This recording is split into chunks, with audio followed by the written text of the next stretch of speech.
বিসমিল্লাহির প্রিয় সাংবাদিক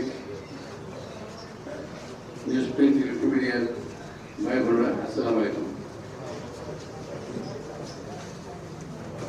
দীর্ঘদিন আন্দোলনের পর অনেক রক্তকে সংঘর্ষের পর আমরা একটা নির্বাচনের পরিবেশ পেয়েছিলাম। দেশের মানুষ, দেশের জনগণ ভোট দেওয়ার একটা অধিকার আদায় করেছিল এবং সেটা প্রয়োগের দিন আগামীকাল 12 তারিখ, অর্থাৎ 12ই ফেব্রুয়ারি। এটা অত্যন্ত আকাঙ্ক্ষিত এবং প্রতীক্ষিত। আমরা সকল রাজনৈতিক দল নির্বাচন প্রচারণা চালিয়েছি, আপনারাও প্রমাণ করেছেন।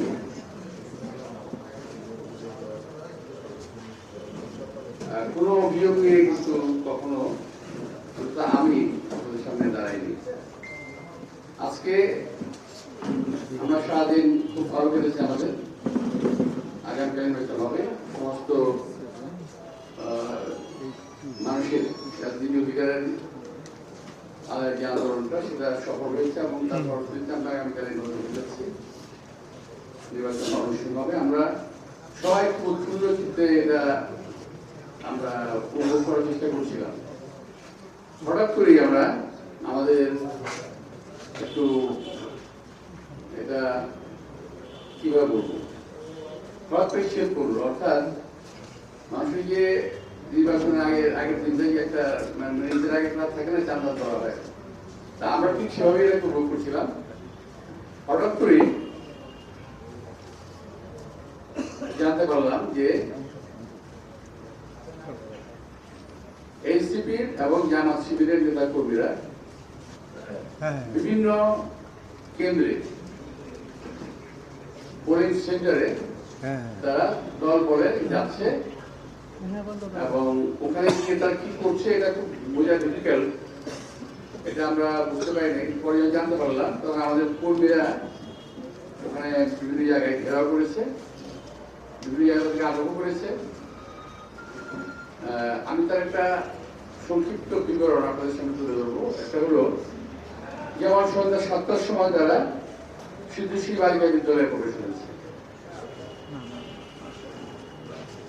আমাদের নেতা কর্মীদের বাধার মুখে যখন সংঘর্ষ একটা আশঙ্কা দেখা দিয়েছিল, তখন ওখানে আমাদের অভিযোগের পরিপ্রেক্ষিতে পুলিশ আসে, রমনা থানা পুলিশ আসে এবং সমস্ত কিছু শেষ করে তারা চলে যায় এবং ওই নেতা কর্মীদেরকে তারা ছাড়িয়ে নিয়ে যায় এবং নিয়ে ঘরপর ছেড়ে দেয়, ওরা ছেড়ে দিয়েছে। এটা আমরা যে ভূমি জেনেছি, এটা হলো সিদ্ধেশ্বরী বালিকা বিদ্যালয়। 7:40 দিকে তারা আনন্দ ভবন কমিউনিটি সেন্টার পল্টনে আসে এবং ওটার ভিতরে কিছু লোক ঢুকে এবং কিছু লোক ঢুকতে পারে না। আমাদের নেতা কর্মীরা এখানে আজ পর্যন্ত এর আগে থেকেই একটু সচেতন ছিল। তো ওখানে পরবর্তী পর্যায়ে আইন প্রক্রিয়া সংস্থা লোকেরা যায় এবং ওরা ওখান থেকে পালিয়ে যায়। দারুল তাকওয়া মাদ্রাসা গুলি, দারুল তাকওয়া মাদ্রাসা, শাহজালাল হিসাবে গুলি রাত 8টায় ওখানে তা প্রবেশের চেষ্টা করে। এছাড়াও পল্টনের বিভিন্ন অলিগলিতে জামাত শিবিরের নেতা কর্মীদের মহড়া দেখা যায়। আমাদের নেতা কর্মীরা যখন ওখানে আবার আসে, তখন তারা ওখান থেকে সরে যায়। সিদ্ধেশ্বরী গার্লস কলেজে প্রবেশ করার চেষ্টা করে, নেতা কর্মীদের বাধার মুখে তারা ওখান থেকে পালিয়ে যায়। আরামবাগ ডিডিএস কেন্দ্র, ডিডিএস আপনি জানেন যে জাতীয় ঢাকা ক্রীড়া সংস্থা বোধহয় ডিডিএস বলা এটাকে, ওখানে প্রবেশ করে এবং আমাদের নেতা কর্মীদের বাধার মুখে তারা পালিয়ে যায়। খোগরাপুর ওয়াসা কেন্দ্রে অনুপ্রবেশ করে এবং একসময় যখন পুলিশ এবং জনগণের আগমন টের পায়, তারা ওখান থেকে পালিয়ে যায়। তবে কিছু লোক ওয়াসার কর্মী পরিচয় দেয়, তাদেরকে পরে ওখান থেকে বের করে দেওয়া হয়। বের করে দেওয়া হয় পুলিশ ওদেরকে বের করে দেয়। ওয়ারি ক্লাবে ওয়ারি ক্লাব কেন্দ্রে জামাত শিবিরের নেতাকর্মীরা অবস্থান নিয়েছিল। সেখান থেকেও তারা আমাদের কর্মীদের আগমন টের পেয়ে পালিয়ে যায়।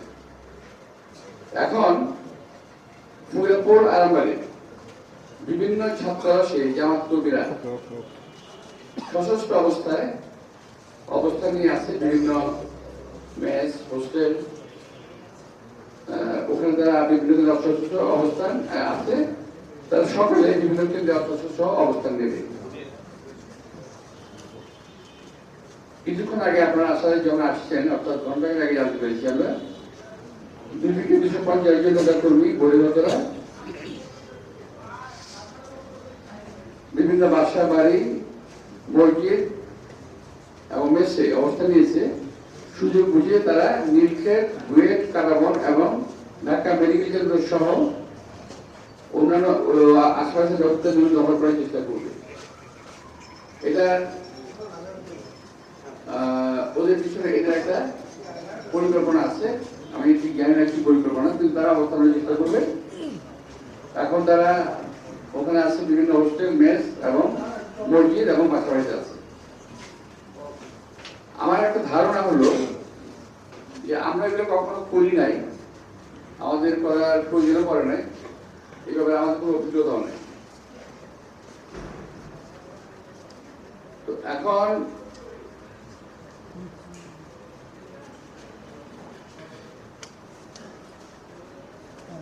এই মুহূর্তে কমলাপুর স্কুলে জামাত প্রবেশ করেছে এবং শাহজাহানপুর স্কুলে ঢোকার চেষ্টা করছে।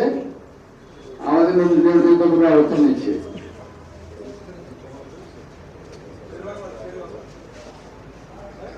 শেরেবাংলা, কমলাপুর, শাহজাহানপুর।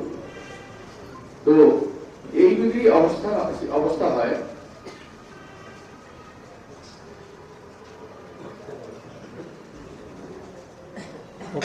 ওরা রাত্রি 11টার পর আবার বিভিন্ন কেন্দ্রে ঢুকবে। আমার কথা হলো এরা ঢুকছে কি উদ্দেশ্য নিয়ে আমার মাথায় কিন্তু এখন আসছে না। অবশ্যই কোনো না কোনো একটা ঘটনা আছে পেছনে গিয়ে তারা করতে চাচ্ছে। আমি ধারণা করছি যে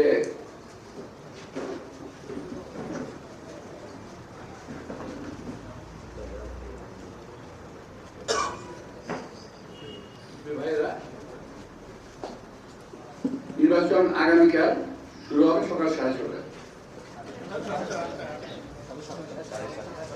7:30 এত রাত্রে, আজকে নির্বাচন আগের রাত্রে ওদের বিভিন্ন কেন্দ্রে যাওয়ার প্রয়োজনটা কি, সম্ভাব্য কি কি হতে পারে?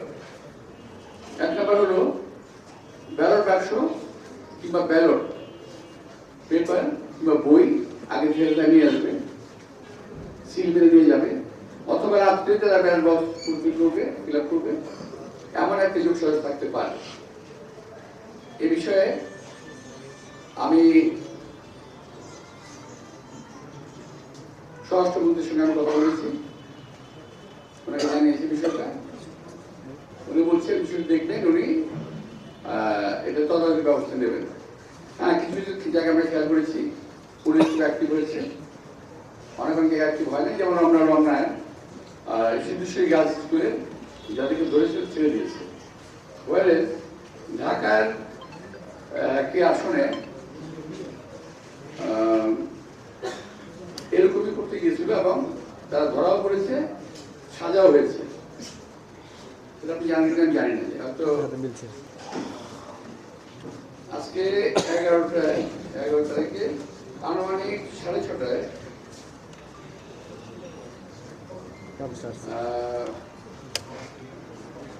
16 আসনে নির্বাচনী এলাকার মিরপুর শহীদ স্মৃতি উচ্চ জেলার সরকারি প্রিজন অফিসার এবং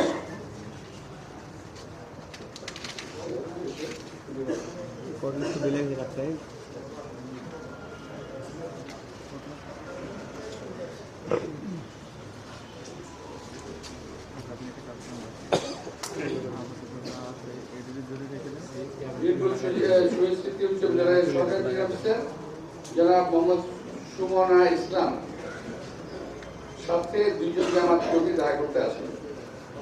আপনি খেয়াল করবেন, জামাত কর্মী দেখা করতে আসেন, এমন অবস্থায় সামারি ট্রায়াল কোর্টের ম্যাজিস্ট্রেট জনাব সারা ফারজানা তাদেরকে আটক করেন। উক্ত সরকারি প্রিজাইডিং অফিসারকে বরখাস্ত করা করেছেন। আটককৃত আসামিগুলো মেহেদী হাসান খাদেম বয়স 32, পিতা সার্জি জসিমউদ্দিন, বাসা 53/54 block C section 6 road 8 Pallabipur. Raihan Hossain পিতা Zakir Hossain 53/54 block C section 6 road 8 Pallabipur. উক্ত আটককৃত আসামিদের 2 বছর সশ্রম কারাদণ্ড এবং 5,000 টাকা অর্থদণ্ড, অনাদায়ে 15 দিনের সশ্রম কারাদণ্ডে দণ্ডিত করা হয়েছে এবং পুলিশের কাছে অর্থদণ্ড রয়েছে। বিষয়টি আমি একটা উদাহরণ হিসেবে দিলাম। আমি ধারণা করেছিলাম যে বিষয়টি শুধুমাত্র আমার এখানে হচ্ছে, আসলে বিষয়টি তা না, সারা বাংলাদেশের পাশাপাশি এখানে হচ্ছে।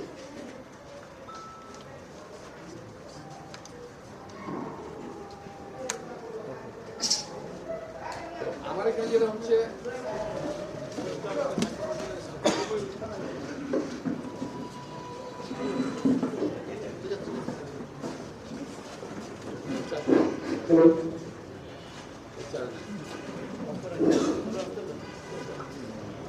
আমি আপনাদেরকে কষ্ট করে আসার জন্য ধন্যবাদ জানাচ্ছি এবং বিষয়টি তুলে ধরার জন্য আমি আপনাদেরকে আহ্বান জানাবো যে জাতির সামনে বিষয় স্পষ্ট করা দরকার। কারণ আমার এই আসনটি নিয়ে বহু আগে থেকেই তাদের একটা পূর্ব পরিকল্পনা রয়েছে, বহু আগে থেকেই। আমি আরেকটি ইনফরমেশন আপনাদের দিই, সেটা হলো আরামবাগে কিছু কিছু ছাত্রাবাস আছে, কিছু কিছু মেস আছে, এখানে 200-300 কর্মী অস্ত্র সহ অবস্থান নিয়েছে, যারা আশেপাশে নিকটস্থ সমস্ত সেন্টারগুলোতে সকালবেলা অবস্থান নেবে। এখন এই যদি অবস্থা হয়, তো আমি ইলেকশনের আগে এই নির্বাচন পৌঁছানোর সময় বারবার আপনাদের সাথে বোঝানোর চেষ্টা করেছি যে ইলেকশন ইঞ্জিনিয়ারিং এবং কারচুপি হওয়ার সম্ভাবনা আছে। যদি একই কথা ওরা বলে থাকে, কিন্তু আমাদের এখন পরিকল্পনা কারচুপি নেই, থাকলে আপনাদের আমি রাখতাম। আমরা চাই মানুষের দীর্ঘদিনের চাহিদা, দীর্ঘদিনের আকাঙ্ক্ষা পূরণার্থে যে নির্বাচন হচ্ছে সুস্থ সুন্দরভাবে হোক, কোনো ব্লেম নয়, কোনো হানাহানি নয়, শান্তিপূর্ণভাবে ইলেকশনটা হয়ে যায়, এটা আমাদের কাছে আমরা কামনা করি। শুধু আমার এলাকা নয়, সারা বাংলাদেশি জানে এমন নয়। কিন্তু যেটা হচ্ছে আজকে যদি 11টার পরে যদি আবারও তারা শুরু করে যাওয়া, তাহলে কিন্তু এটার পরিণতি খুব ভয়াবহ হয়ে যেতে পারে। আমি জানি না রাতের অন্ধকারে কি হবে, এটা আমি জানা নাই। আমি নিজেও এখন অনেকটা একটু সুস্থ ছিলাম কিছুক্ষণ আগ পর্যন্ত, এখন আমি সুস্থ থাকতেও পাইনি। তো প্রিয় ভাইরা, আপনারা দয়া করে বিষয়টি খুব স্পষ্টভাবে জাতির সামনে তুলে ধরেন, কৃতজ্ঞ থাকবো। এবং হয়তো দেশ জাতি একটা ভয়ানক ষড়যন্ত্র থেকে রক্ষা করতে পারে। আমি এই বলে শেষ করছি।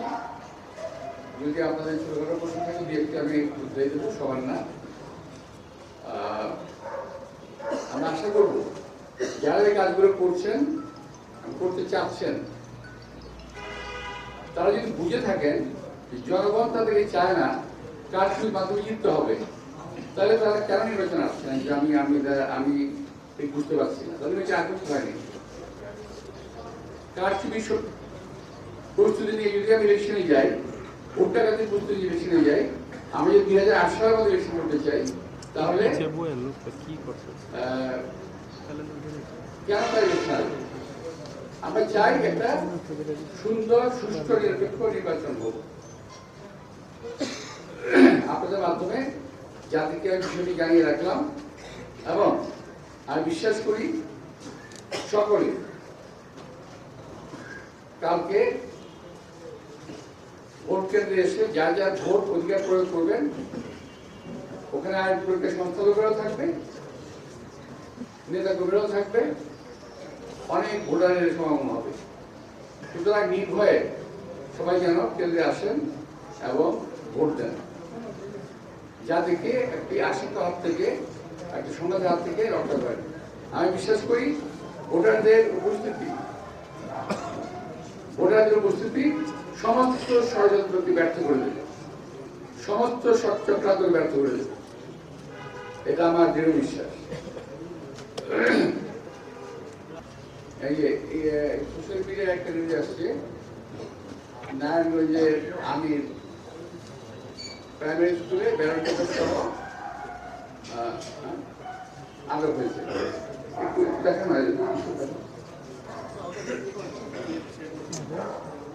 তো আপনাদের সবাইকে আন্তরিক ধন্যবাদ এবং কৃতজ্ঞতা জানিয়ে আমি আমার অসময়ে এই শেষ করে আমার অসময়ে, কারণ এটা আজকে আমার প্রেস করার কথা নয়, এটা খুব দুর্ভাগ্যজনক। আমি আপনাদেরকে সবাইকে, আপনারা নাগরিক, আপনারা ভোটার, আপনাদেরকে আমি বলবো যে আপনাদের পত্র পত্রিকার ক্যামেরার মাধ্যমে সঠিক বিষয়গুলো জানাবেন। সবাইকে ধন্যবাদ। আসসালামু আলাইকুম।